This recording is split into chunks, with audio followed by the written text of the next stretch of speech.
This recording is to go through an overview on how to use the application Zotero.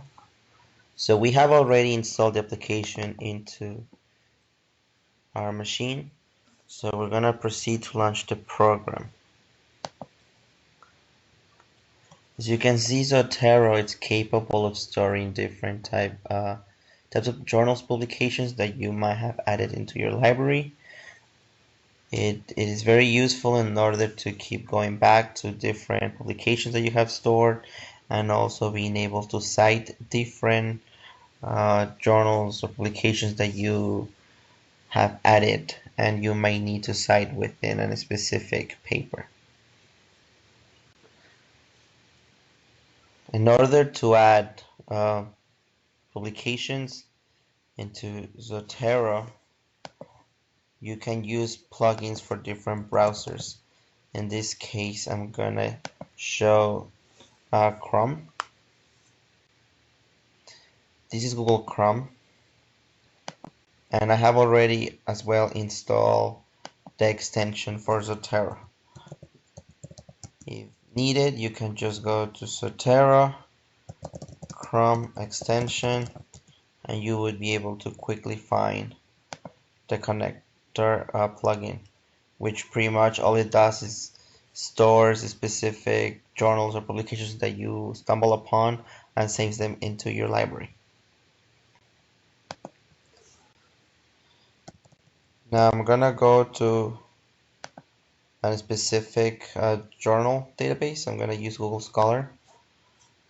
So we're gonna use an example of gaming technology. So we can see that there are different publications that I have found. So I'm gonna just open one.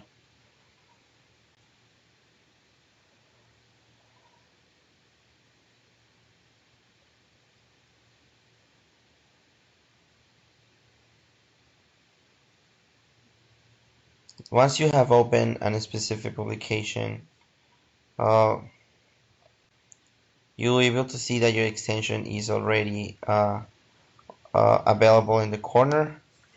If not, you can always make sure to add it and check what extensions you have by checking the extensions tab within your Chrome browser.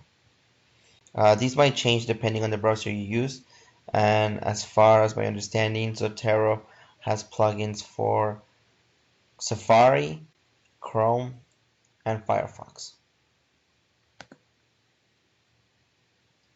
So by clicking the Zotero connector, you can see that it's starting to save this publication into your library. So you can quickly reference this specific publication through your Zotero library. And pretty much you can add as many as you need into your library. So the name of this publication was Serious Gaming Technology in Major Incident Triage Training, a Pragmatic Control Trial. And as you can see, that now shows up as an available source within your library that you have added through the connector. Now Zotero, it's be able to show you all the information on the publications that you add within your right panel view.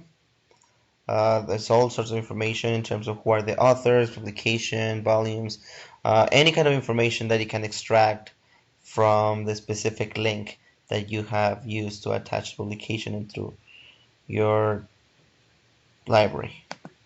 You can add notes if needed.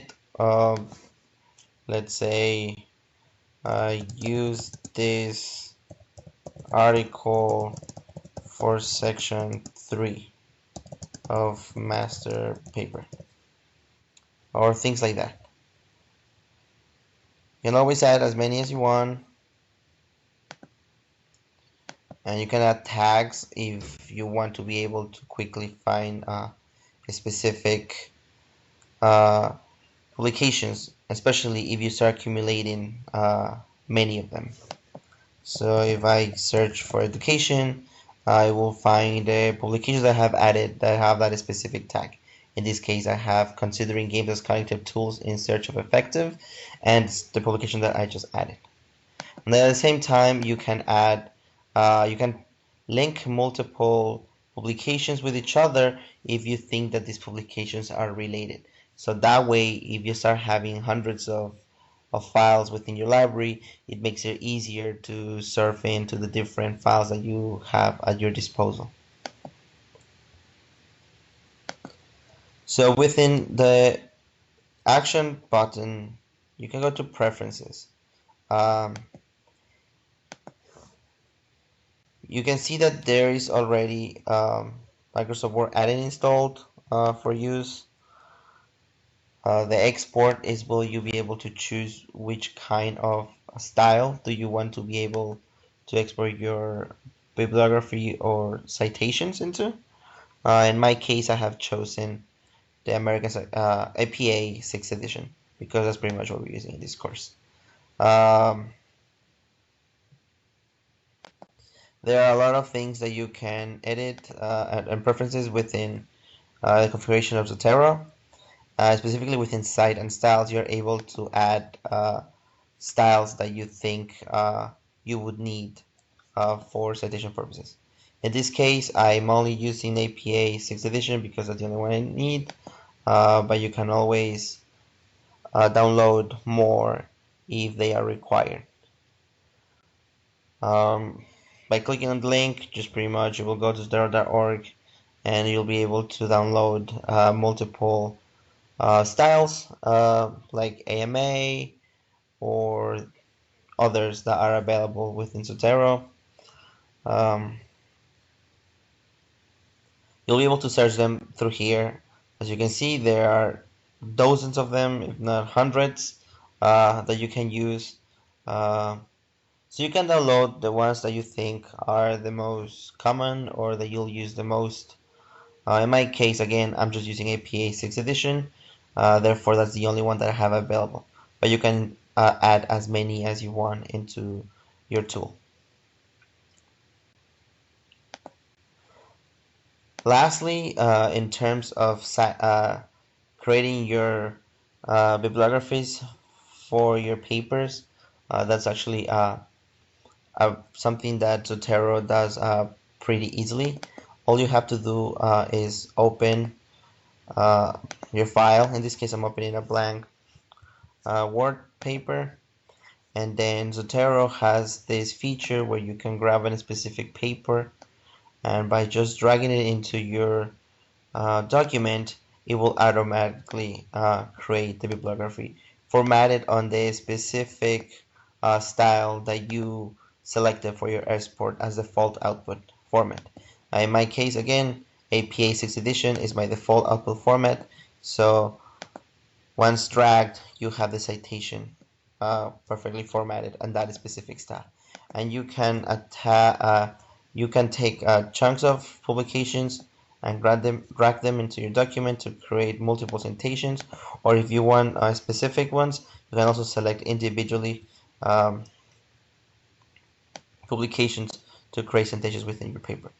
And you do this by either using the Shift or Control key. Shift if you want to choose a continuous chunk of publications, or you can use the Control key if you just want to select individual publications within your list. That's pretty much all there is to know about Zotero.